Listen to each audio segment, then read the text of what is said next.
भूगोल के अति महत्वपूर्ण प्रश्नों का ये संग्रह है जो आपकी परीक्षा में कठिन प्रश्नों को सरल बना के और थोड़े ही समय में आपको अच्छे नंबर दिलवाएगा। आर्थिक क्रियाकलाप। आर्थिक क्रियाकलाप आर्थिक और भूगोल की मुख्य अध्यायों में से एक है, जिसमें प्राथमिक, द्वितीय, तृतीय और चतुर्थ अध्यायों को हम करेंगे। क्रिया। प्राथमिक क्रियाएं।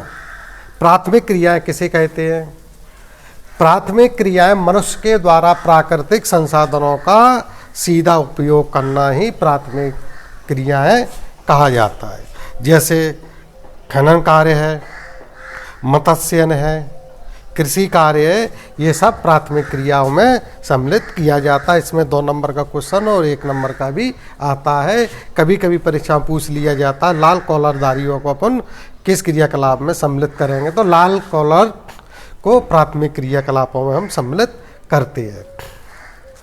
इसके अंतर्गत कुछ महत्वपूर्ण क्वेश्चन भी आपको कल पेपर में देखने को मिलेंगे और आएंगे ही वो। स्थानांतरित कृषि।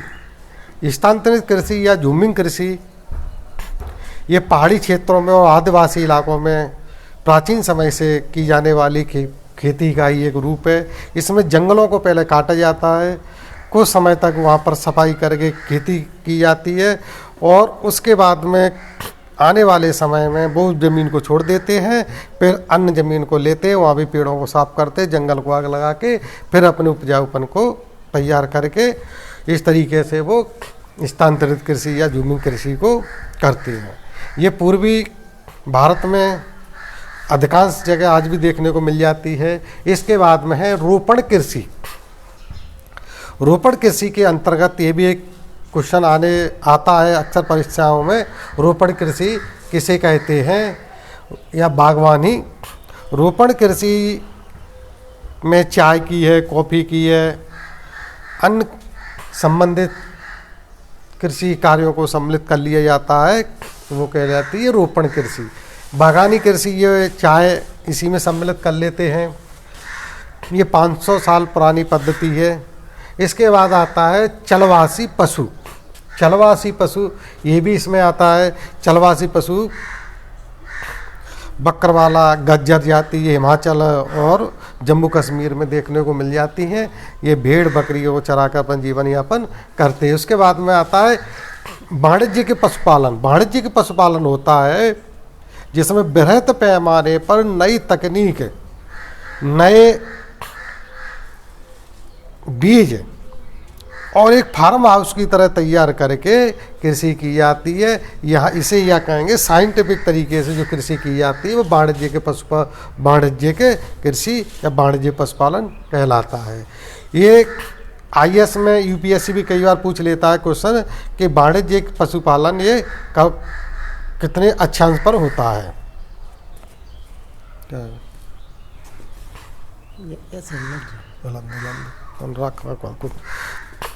वाणिज्य के पशुपालन 5 डिग्री दक्षिण से 50 डिग्री उत्तर में पड़ने वाले देशों में अधिकांश रूप से की जाती है।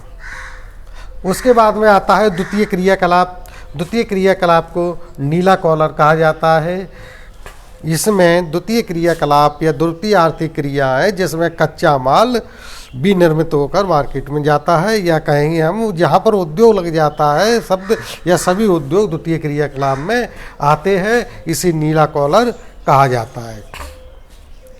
रूप परिवर्तन करके प्रयोग किया जाता है। प्राथमिक उत्पादन का कच्चे माल के रूप में करना। प्राथमिक उत्पादन का कच्चे माल के रूप में प्रयोग किया जाता है, वो द्वितीय क्रियाकलाप कहलाते हैं। जैसे चीनी उद्योग, वस्त्र उद्योग, लोहा इस्पात उद्योग। इसमें एक क्वेश्चन आ जाता है कभी कभार कि स्वच्छंद उद्योग किसे कहते हैं? स्वच्छंद उद्योग। स्वच्छंद उद्योग वे उद्योग होते हैं जिनके भार, परिवहन और लागत का किसी भी स्थान पर लगाने पर ज़्यादा असर नहीं पड़ता, वो स्वच्छंद उद्योग कहलाते हैं। भार या अधिक या कम का कोई उन पर प्रभाव नहीं पड़ता। तृतीय उद्योग होता है गुलाबी उद्योग बोलते हैं, इसे सेवा क्षेत्र भी कहते हैं, जिसमें यातायात, संचार, शिक्षा को सम्मिलित करते हैं। चतुर्थ क्रियाकलाप कहते हैं अनुसंधान, जो इनमें एक नया आयाम जोड़ते हैं, खोज करते हैं, अनुसंधान करते हैं, उन्हें चतुर्थ क्रियाकलाप में रखते हैं। उसे सफ़ेद कॉलर वाले बोलते हैं। इसमें राजनेता भी आ जाते हैं। यूपीएससी कई बार क्वेश्चन पूछ लेती है तृतीय में कि सब्जियों का थोक व्यापार किस क्षेत्र में आता है, तो ये आता है तृतीय क्षेत्र में, कि सब्जियों को उगाना प्राथमिक क्षेत्र में, सब्जियों को बेचना थोक में, वो तृतीय क्षेत्र में आ जाता है। इसके बाद है विश्व जनसंख्या का वितरण। ये भी प्रीलिम्स में अक्सर इसमें क्वेश्चन उठाए जाते हैं। सबसे अधिक जनसंख्या वाला देश चीन, भारत और यूएसए है। जनसंख्या घनत्व, डेंसिटी कहाँ पर है, घनत्व अधिक महाद्वीप किस में है, सबसे ज़्यादा जनसंख्या किस में, एशिया महाद्वीप पर घनत्व है। कम ऑस्ट्रेलिया में विश्व की जनसंख्या कितनी है, 7.7 अरब विश्व की जनसंख्या है। 90% जनसंख्या भाग केवल 10% भूभाग पे ही निवास करता है। ये क्वेश्चन प्रीलिम्स में पूछा जाता है। सबसे अधिक जनसंख्या वृद्धि कहाँ पे हुई है, अफ्रीका में, और यूरोप में सबसे कम। ये भी प्रीलिम्स में पीएससी कई बार क्वेश्चन पूछ लेती है। और भारत की जनसंख्या ग्रोथ रेट है 1.64। जनसंख्या वितरण, जनसंख्या वितरण को प्रभावित करने वाले कारक, जनसंख्या वितरण वहाँ पर ज़्यादा देखने को मिलती है जहाँ पर जल की अधिकता होगी। मेसोपोटामिया सिंधु घाटी की सभ्यता को अगर देखें, नील नदी के किनारे और सिंधु नदी के किनारे प्राचीन सभ्यता देखने को मिलती है।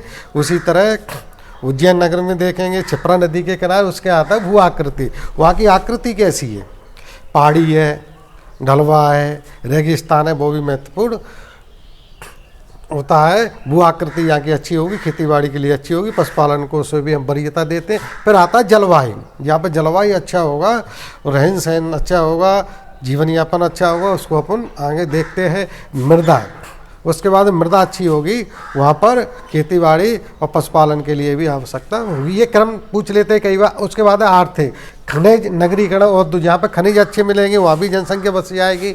नगर बड़े होंगे वहाँ बस जाएगी। औद्योगिकरण होगा वहाँ भी जनसंख्या को देखने को मिल जाती है। और जहाँ पर संस्कृति अच्छी है, संस्कृति अच्छी है, तो वहाँ भी नगरों का विकास हुआ है। जैसे अपना हरिद्वार का और उज्जैन का और नासिक का।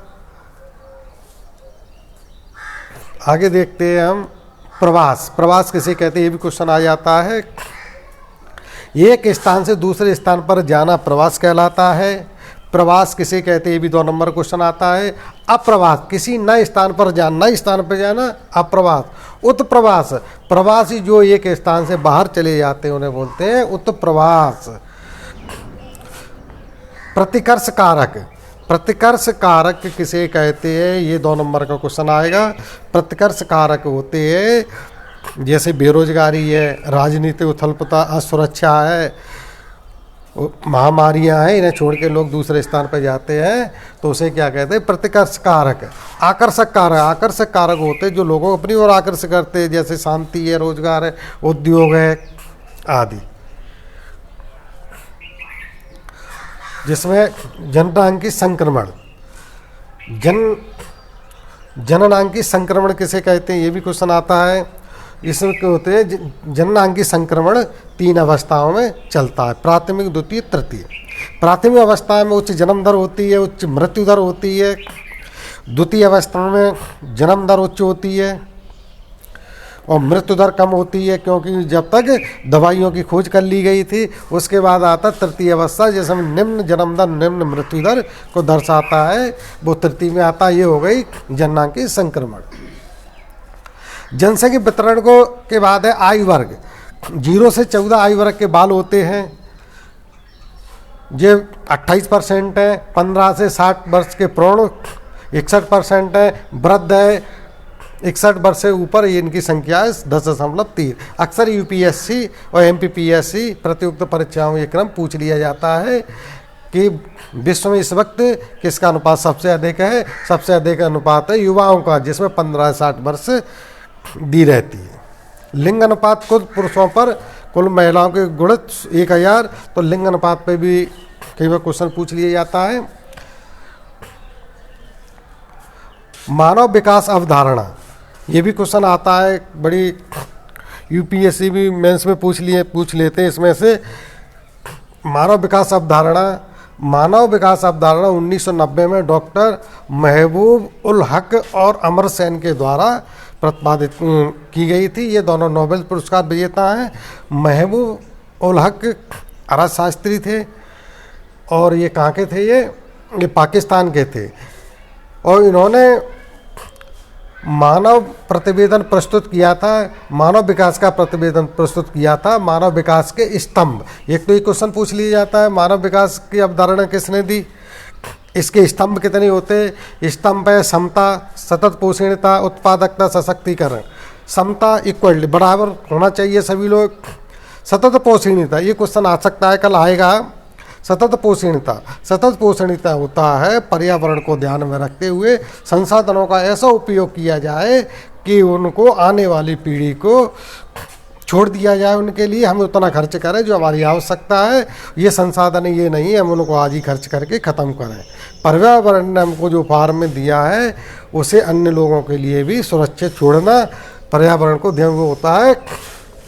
सतत पोषणीयता, उत्पादकता, किसी क्षेत्र में उत्पादकता अच्छी होगी तो उसका विकास अच्छा होगा। सशक्तिकरण, मानव को अपने अवसर चुनने का एक क्षेत्र चाहिए, अवसर चुनने का अवसर मिलना चाहिए, वो होता है सशक्तिकरण। ये मानव विकास के मुख्य स्तंभ कहे जाते हैं। मानव विकास का मापन, मानव विकास का मापन किसके द्वारा किया जाता है। किसी राष्ट्र में स्वास्थ्य, शिक्षा और संसाधन अच्छे होंगे तो मानव विकास वहाँ का अच्छा होगा। नंबर उच्च मानव विकास नॉर्वे का है, जैसे 9.953 और भारत का है 0.640। भारत मानव विकास में 128वें स्थान पे आता है। ये प्रीलिम्स में क्वेश्चन पूछ लिया जाता है। मानव भूगोल की परिभाषा रेडजेल ने दी थी और उन्होंने कहा मानव भूगोल मानव समाज और धरातल के बीच संबंधों का अध्ययन करता है। विषय क्षेत्र मानव भूगोल के राजनीति, भूगोल, जनसंख्या, आर्थिक, ये भी क्वेश्चन पूछा जाता है। मानव भूगोल का विषय क्षेत्र क्या, मानव भूगोल की परिभाषा क्या है, मानव भूगोल की परिभाषा किसने दी थी। अमूलवादी या रेडिकल विचारधारा, अमूलवादी रेडिकल विचारधारा में समकालीन सामाजिक समस्याओं से पूंजीवादियों का विकास हुआ था। पूंजीवादियों का विकास हुआ था समाज में समकालीन जो सामाजिक समस्या थी उसके कारण। मानव भूगोल के जनक रेडजेल को कहा जाता है। ये क्वेश्चन पूछ लिया जाता है, अक्सर पूछा जाता है। मानव भूगोल के जनक रेडजेल किस राष्ट्र के, किस देश के थे, वो जर्मनी के थे। मानव प्रकृति की उपज है, मानव प्रकृति उपज है, कुमारी सैंपल ने परिभाषा दी थी और सैंपल कहाँ की थी, ये यूएसए की थी। ये भी क्वेश्चन पूछा जाता है, नेट में कई बार पूछ लिया है। संभावाद, फेब्रे, ये नेट जेआरएफ परीक्षाओं में कई बार रिपीट हुआ है। संभावाद किसने दी, ये फेब्रे ने दी। प्रकृति का मानवीकरण इनका था। मानव अधिवास, ये भी इम्पोर्टेंट है, ये भी क्वेश्चन अक्सर आपको मिलेगा। नगर किसे कहे, जहाँ पर 50,000 से 10 लाख की जनसंख्या होती है वो नगर कहा जाता है।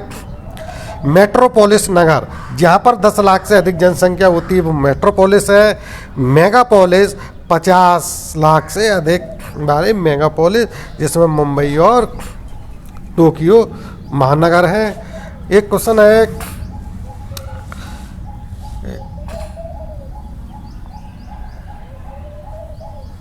गंगा नहर आपको ओटी में पूछ लीजिए, 2 नंबर की भी आ जाएगी। गंगा नहर हर के बैराज से निकली है और राजस्थान को सिंचित करती है। जगदीशपुर पाइपलाइन मैम में आए तो यहाँ से आप भर देना इसे।